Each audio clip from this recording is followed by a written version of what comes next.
hand it over to our fantastic casting team.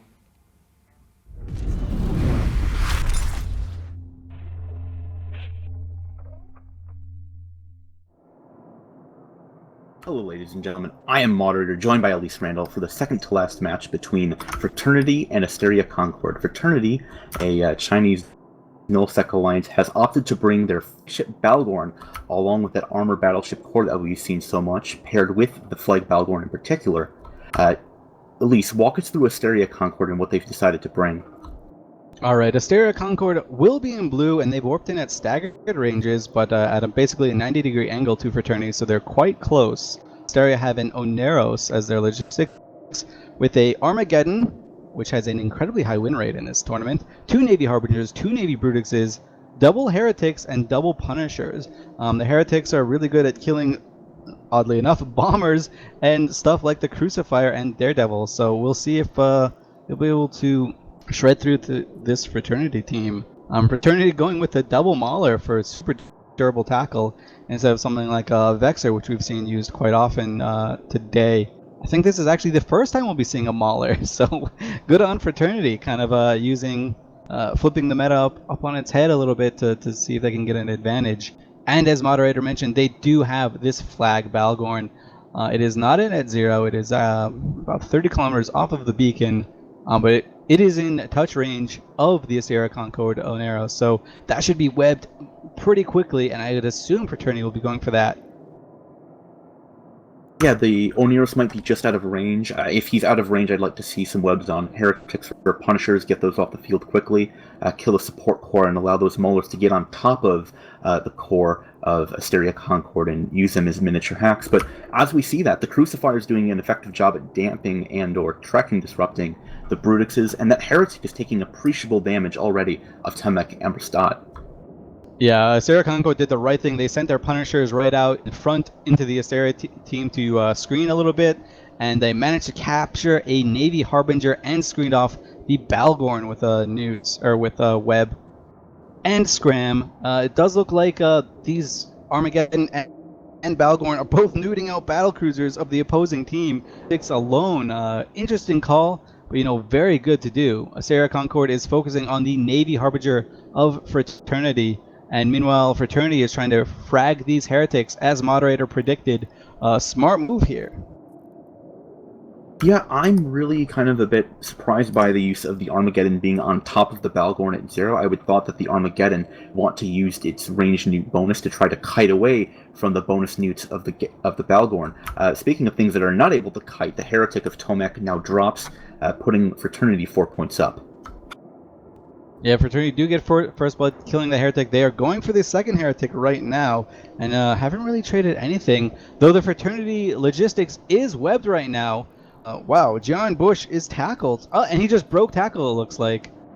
And so he is free to move around the field as much as he wants, though he is getting nuded by this Geddon. Good positioning by this Asteria Concord Armageddon to get newts off on the Fraternity Oneros. Obviously, it can still rep if it injects, but just not as much. So it's a pretty good counter for an Oneros, and he is definitely not moving. Yeah, good targeting calling on the side of Fraternity. It was actually one of the Heretics that was on top of the Oneros, and now that the Oneros was able to pull a bit of range, right before he was able to get hard grappled and tackled by this Armageddon of Ninja Yuto, being a bit of a ninja, getting into the backline and locking down the Oneros, the Oneros was able to rep up a bit, and that's allowed Fraternity to take more of a tempo lead, as they've got the full damage on Ewar on top of the Navy Harbinger of Andrei Nikolai. Yeah, I gotta say, probably MVP of the match right now is this Fraternity Crucifier, Sejerus Light. He is so far away from any enemy and doing so much work with his tracking disruptors. These Navy Brutixes can't do anything, and Fraternity really mannered here, really just nuding out the 2 Navy Harbingers, the things that they can't tracking disrupt, and stacking tracking disruptors on this Brutix. Composure from this Fraternity side. Just doing work, absolutely. They are losing their Oneros right now. Has been nuded the entire match. Is grappled by this Geddon, but I gotta say they probably feel pretty good about now if they can get anything else down. You can see that Andrei Nikolai is about to die through reps. for the Asteria Concord team. And, generally you don't want to trade your logistics for a battlecruiser, but with their positioning, I think Fraternity might be a little bit happy with this one. Yeah, so the Oneros and the Navy Harbinger dropping about the same time. So the Armageddon of Ninja Yuito was getting on top of the Oneros at 0, applying the grappler, but also applying the smart bombs in its high slot to completely erase any sort of rep drones on top of the Oneros. Once that happened, the Oni dropped that much quicker. And I like the primary of Fraternity now. They saw how long it took to drop one of their Navy Harbingers, so they're switching off the officer webs to that Oneros, which is now dropping appreciably quicker than the battlecruiser core.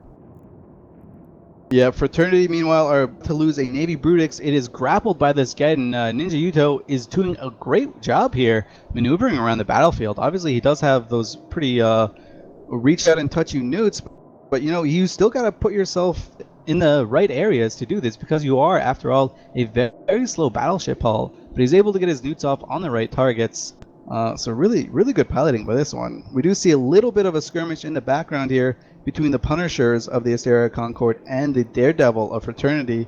Fraternity's Crucifier is still just applying max tracking disruption to this Brutix, rather to the double Brutix core of the Asteria Concord. We were talking about before, when you tracking disrupt something, it does force them in.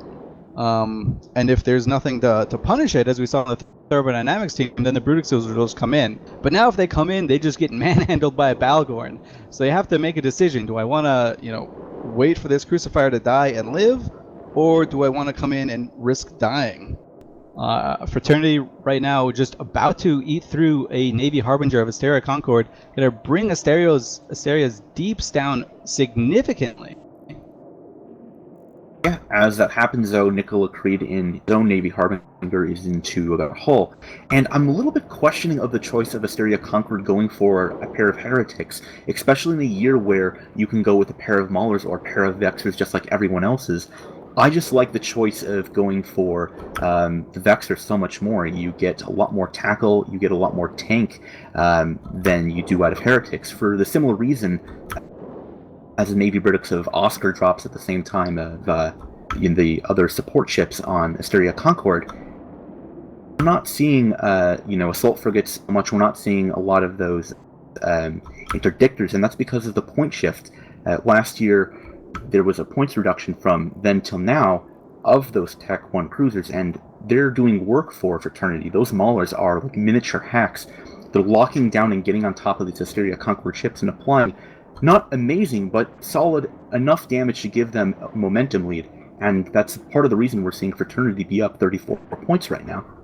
Yeah, just pure composure from this Fraternity side, applying 100% of their control right now with that flag Balgorn. Just amazing target calling, deciding to nude out the Harbingers and not touch the Brutixes with the newts from the Balgorn, and only stacking tracking disruptors on the Brutixes.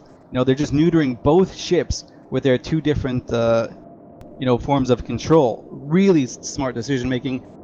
It seems obvious, but when you're in a situation like this, you've got a few seconds to come up with a game plan, executed it perfectly.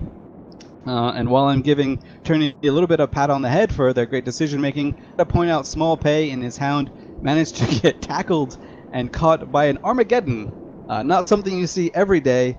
But, these things do happen, mistakes do get made, but luckily it was only a Hound, and, nothing much is going to come of it. Fraternity in commanding lead right now. They're looking exceptionally strong with their decision-making and with their piloting. Yeah, Fraternity was one of the teams that came in top 16 last year, so they came into this tournament with seeding, and they're definitely showing why they deserve to be a top 16 team. We're seeing a little bit of misplay, like things like tracking disruption on a Geddon, which show why they're maybe not a stronger team than that, but it's really solid performance here and now, and it's good enough to earn them the victory, which I'm sure the desk will cover in detail.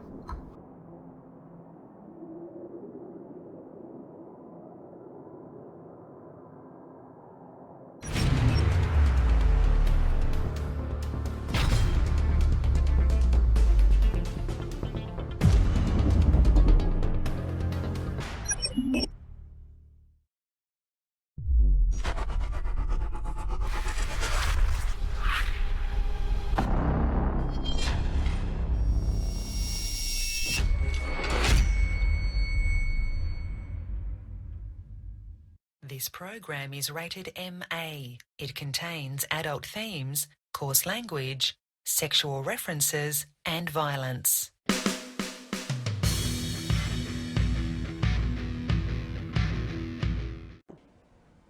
Can I ask you kind of a weird question? Do you want to play some spaceships with me?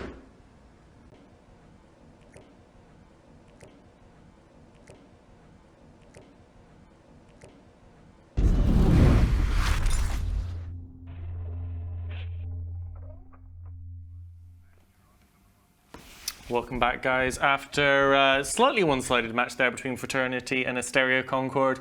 Now, Fraternity, as we were saying before we went into the match, do have a bit more pedigree. They have taken down some bigger teams. But Asteria is certainly putting up a pretty reasonable fight. You know, they took it out a few ships. What are you guys' thoughts on that fight that just happened? Ryload? Fraternity went for more of a core-heavy setup. They brought a Balgon and Nereus and a couple of battle cruisers, which is pretty standard at this point now. But the thing is that Fraternity brought a tracking disruptor spam. They tracking disrupted the hell out of Asteria Concord, and Fraternity also brought Maulers, and I think this is the first time Maulers have been brought, at least not in the feeder rounds, in the actual tournament. Also, we have another minor upset, not quite on the scale of Tempest over Hydra, but in fact we have no handlebars beating 404 Alliance Not Found. 404, certainly not the best tournament history, but they've done okay. They've won a few matches here and there. No handlebars, taking them out, even killing their flagship Balgorn, which is going to make it even harder for 404 in the losers bracket as they try to go through tomorrow. The next match we have coming up for you guys is going to be our final match for the day. It is Rote Capel versus Rejection of Sovereignty. We spoke about that briefly before the break, but before we go into that match, I want to do a bit of a roundup of the day as we won't have that much time after the match. I want to get your guys' thoughts on the day as it's gone so far. I mean, what archetypes have come out, even though we've spoken about them a few times? What kind of plays are we seeing? What have you guys seen possibly that you didn't even expect? Ithaca. I think we're seeing, I mean, this is going towards maybe what we expected, but armour and drones and battle cruisers has been the flavour of the day. We've seen a couple of kind of clowny all-ins. I think we saw one that had some widows and a golem, for example, earlier on, from, again, to use the chesserism, lower tier teams. But I mean, as we go through the first day and first weekend, we will see those teams sort of drop out, or at least drop into the losers bracket, and we'll see the cream rising to the top, and we'll start to see, like, you know, a bit more mirror matchups. And I think what's really cool is when you get a mirror matchup, it is really down to execution of that setup and individual piloting. You take a good team and a bad team and you put them in the same setup, and you will easily see which is which. So I think that's going to happen a lot more as we progress through the tournament. Yeah, that is one of the fantastic things to see. Reload. Any moments for you? Any surprises? A lot of drones. I'm surprised we didn't see more like Gila Garistas type of drone setup, so like a shield kiting drone. But Quad Navy BC or battle cruiser comps in general have just been dominating. We're not even seeing like the traditional fleet typhoons that we saw last year or the year before that, or even any Kingslayer setups, which is the triple battleship all-ins, or nothing like traditional that was like last year or the year before that. We're actually seeing a bit more different now. So yeah, I'm definitely looking forward to seeing the overall win rate for BC Core versus other things, and not including those mirrors. We do actually have a kill mail ready to look at. That's the Balgorn lost by 404 in their match that just happened. It's coming up now. Let's see how it was fit. It was a flag bal, but a somewhat disappointing flag bal, if I'm honest. No purple stuff, no Corpus X type large rep, double plated instead, just for maxi HP.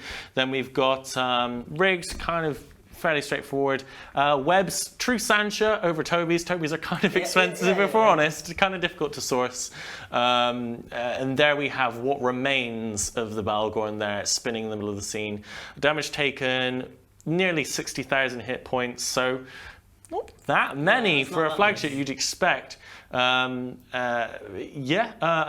there is another of our fallen flagships today. ISK value estimated at just over 1 billion ISK, which is quite cheap for a flagship. You know, the top end flagship, you're looking at 60 plus. 60 to 80 bill. If you're doing like a flag Scorp Navy, you can push that up to 90, maybe 100, depending on the availability of mods and what have you. So, especially if you're doing refits, like a full newt bal versus a gun bal. It is interesting to note here that the bal we have here, it's got it's 6 newt, 1 smart bomb, over having some turrets. What are your guys' thoughts on a full newt bal versus a partial newt, partial gun bal? As obviously the bal does get a bonus to its 4 turret slots of large energy weapons. Ithaca, what are your thoughts on full newt versus half newt, half gun bal? I think in general, a gun bal is going to outperform a full newt bal. The full newt bal has its place in a few select comps, and it does have its use. I mean, it can newt out to, it doesn't get the range bonus of the Geddon, but it does newt out reasonably far, so it can shut down things. But its main utility, especially as a flag, is those extra web ranges that you get from faction, or if you want to bling it out, purple webs. So, in my opinion, the only reason you're going to bring a bal is to provide the webs. Everything else is utility, and you're going to get more utility from having more damage, in this case, being applied from something that's taking you 23 points. I mean, newts are great and everything, but you want to really support that with the damage that the bal gun can Is there provide. something to be said for, you know, even if you go for a gun bal, you've still got 3 newts on the thing, and once you've applied those newts to the key targets, maybe in a Neros, maybe a ship that's very dependent on cap to fire its guns, maybe you're capping out a Vindy's guns or something. If it's not got a cap booster fitted, I'm going to stop now because I'm going to sound more and more stupid. Reload. So, the gun bal then overall a better choice? I mean, what would you put those extra newts on? Say you've already got the logistics neutered, or is it just better to have those guns? Do you agree with Ithaca? Absolutely, I think guns are the way to go on a bal gun. The only reason, if you really want to go a full newt bal, if you really needed the control, like you really needed those newts to nuke a capacity of some sort of like a range of ships, but that's a really niche situation, and definitely surrounded by a comp that actually has more upfront DPS, because that, you know, the bal gun can push out a lot of DPS, even with its 4 guns, does have that 100% turret damage bonus. So definitely a gun bal over a newt bal any day, unless it's in some certain niche circumstances. Yeah, I mean, that bal gun definitely put up a good fight. I think by the time it was going down, most of the rest of the team had died. The Aneris was down, which is why we saw not that much damage tank, because it literally was just pure passive tank at that point. He had no reps to try and bring him back up. So it really was, you know, end of days for him by that point. But I think it's really good that you do see, we did talk about it being a cheaper bal gun than, for example, a team like Volta or Tuskers or Pandemic Legion. They like to field the expensive top-end bal. But if you're a team maybe newer to tournaments or with less aspirations to get into the top 8, top 16, you don't really want to spend, you know, 30, 40, 80 bill on such an expensive ship. So I think there's definitely something to be said for the extra range, a faction web at a much cheaper price point for those teams that, especially with the feeders, it enabled a lot of newer teams to get through and come in. So I think it's perfectly valid. We haven't talked about yet is the T1 Cruiser hull. Often maligned, ignored hull, but this tournament really seemed to shine through. I think dropping it from 5 points to 4 points. I mean, it used to be included, you know, the E-warships were in that category as well, but splitting them apart has really helped both be at a more reasonable point value. So the Blackbirds going up to 6 points because they were very good, but the regular T1 Cruisers going down. So we saw Maulers in that match we just watched. We saw Velour Cords bring back their Moas in the match they won. We've seen Vexers obviously put to great use. I think these T1 cruisers are definitely filling their slot. It's really nice to see these ships, because these are ships, for examples, alphas can fly. You know? I mean, so obviously if you're in the AT, you want to be Omega, you want those T2 guns, you want that T2 fitting, you want to max out all those skills, but maybe some alphas looking at the tournament going, that's a ship I fly.